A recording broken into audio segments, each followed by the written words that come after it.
I'm Scott Galloway, and this is No Mercy, No Malice. The collapse of Silicon Valley Bank runs deeper than risk management or regulation. There is an increasing cohort of tech leaders who have morphed from Americans to agents of chaos. Venture Catastrophists, as read by George Hahn. In 1907, amidst rising interest rates and a declining stock market, two New York bankers attempted to corner the stock of a copper company. Their scheme collapsed, and depositors at the banks that backed them pulled their money. One bank, Knickerbocker Trust, lacked the capital to withstand the bank run and, 4 days later, shut down. The rout was on. J.P. Morgan, the nation's preeminent banker and business leader, saw obligation and opportunity. He gathered the heads of New York's banks at his Madison Avenue mansion and, the story goes, locked the doors and pocketed the key.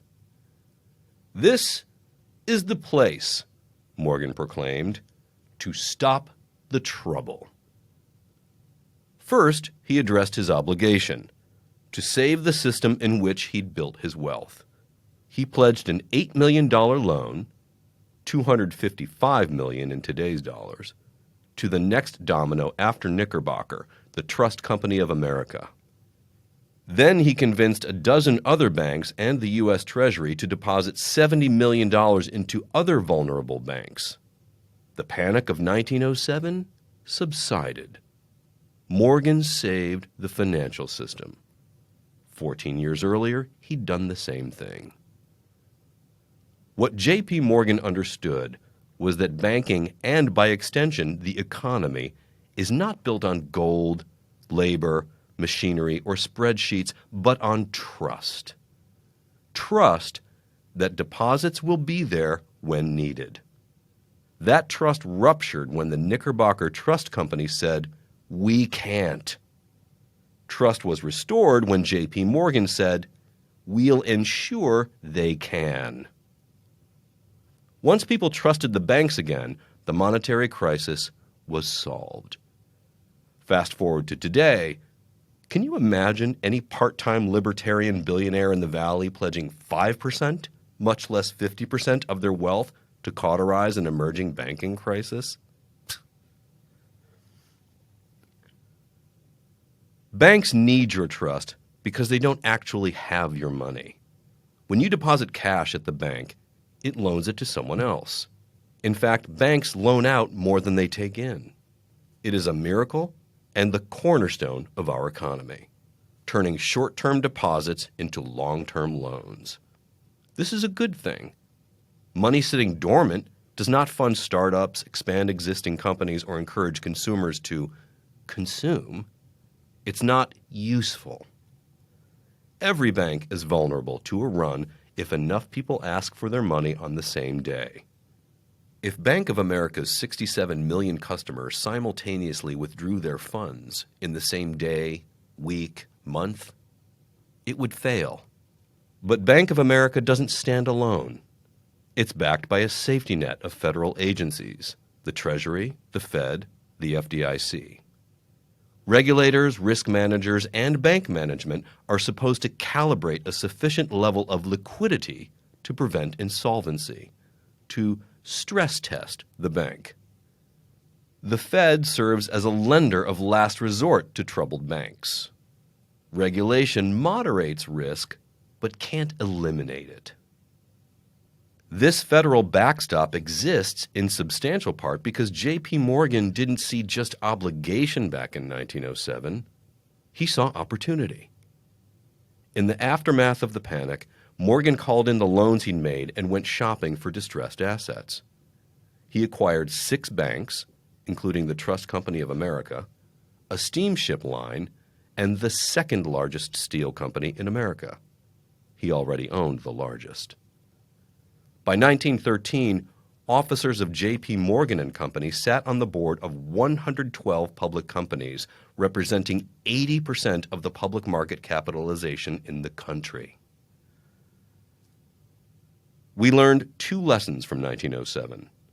The first was that the banking system needs a backstop. The second was that we shouldn't rely on billionaires to be that backstop. In 1913, Congress passed the Federal Reserve Act, which created the central bank as we know it today. The FDIC came along in 1933. It's no coincidence that the generations that followed 1907 made historic investments in the collective strength of America, from Social Security to the GI Bill to the interstate highway system. They understood their obligation to be part of a broader solution and rested on the shoulders of democracy. However, prosperity has a poor memory. By the 1980s, Morgan's obligation was forgotten, and his opportunism became our model. Reagan and Thatcher branded the new old era. "There is no such thing as society," said the Iron Lady. "There are individual men and women, and there are families." Reagan added, "Government is not the solution to our problem. Government is the problem." Libertarianism, the political philosophy of a 19-year-old who's just discovered Ayn Rand, became the governing ethos. Regulators were no longer backstops, but impediments to be defunded or ignored. By the 2010s, trust itself was seen as an inefficiency. Crypto rose to prominence with the core promise of trustless transactions. There's no such thing. Last week, Santa Clara had its own Knickerbocker moment. As the name suggests, Silicon Valley Bank was the bank of choice for venture capitalists and their portfolio companies, holding funds for nearly half of U.S. venture-backed companies. On Wednesday, March 8, SVB announced it had sold securities at a loss and was trying to raise more cash. A small number of VCs panicked and encouraged their portfolio companies to pull their funds, and on Thursday, they withdrew $42 billion, breaching SVB's liquidity cushion. On Friday, the FDIC seized the bank. Any complex event has multiple causes. The direct cause here is obvious. Too many of the bank's customers tried to withdraw too much cash at once. The proximate causes were numerous. SVB committed the same sins that bring down most financial firms: mismatched durations and poor risk management. It invested long in mortgage loans and treasury bonds and borrowed short from startups that needed cash to fund operations. SVB lobbied the Trump administration, successfully, to raise the asset limit for tighter regulation. Interest rates rose at a historic rate, decreasing the value of its long-term investments. SVB bungled its communications and strategy of trying to plug the hole in its balance sheet by selling equity, triggering the run it was trying to prevent. SVB's customer base of startups is uniquely twitchy. They have cash balances well over the FDIC insurance limit of $250,000, and they're interconnected through a handful of VC firms, which increases the risk of a bank stampede. By Friday morning, it was over, and the feds had arrived to turn on the lights and close the bar. While they were working over the weekend to ring-fence the contagion and make SVB's depositors whole, a new species of venture capitalist was born on Twitter: the venture catastrophist. The fear-mongering's stated intention was to drum up support for a federal bailout of SVB depositors, many of whom were the catastrophists themselves. Here's a tweet from one prominent VC, in all caps. "You should be absolutely terrified right now. That is the proper reaction to a bank run and contagion. POTUS and Secretary Yellen must get on TV tomorrow and guarantee all deposits up to $10 million or this will spiral into chaos." Here's another one from another VC in regular caps. "Where is Powell? Where is Yellen? Stop this crisis now. Announce that all depositors will be safe. Place SVB with a top 4 bank. Do this before Monday open or there will be contagion and the crisis will spread. There are no libertarians in foxholes. In the immediate aftermath, observers are doing what they do after a complex catastrophe, cherry-picking the proximate cause that suits their politics and priors.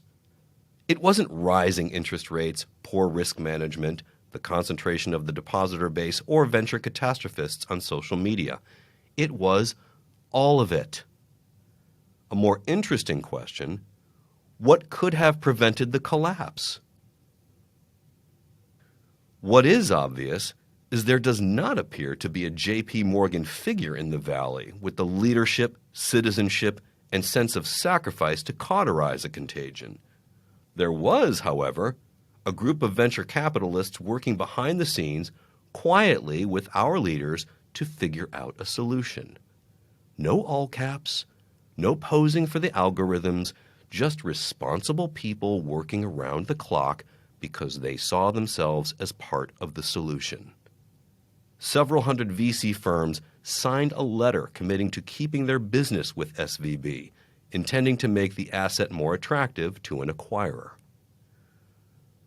More interesting than who signed the letter was who didn't. In sum, venture capital firms that have a vested interest in destabilizing the banking system and the dollar via crypto investments have morphed from Americans to agents of chaos. I believe Mark Andreessen or Peter Thiel could have stopped the run with one tweet. They chose not to.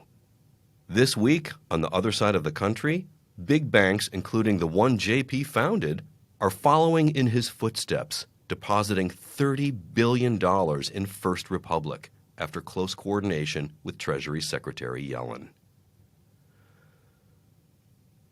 I am a founder, director, or investor at 4 firms that have approximately $20 million in deposits at SVB. We did not pull out a dollar. Note, one of the companies tried on Friday and was unsuccessful. We didn't keep our deposits at SVB because we're moral or felt an obligation to save the bank, but because I went to the FDIC's site and found that 73 banks have failed in the last 10 years, and all had their deposits backstopped. I didn't lose a minute of sleep. Why? 1.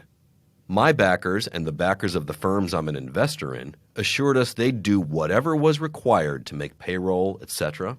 And 2. Nothing is ever as good or as bad as it seems. It's no surprise a community of increasingly atomized individuals chose survivalism over citizenship. Now, many Americans are disgusted with the backstopping despite it being standard operating procedure, as they are wary of bailouts. More specifically, they are exhausted by a tech community that captures the upsides of risk but expects other Americans to bear the inevitable downsides.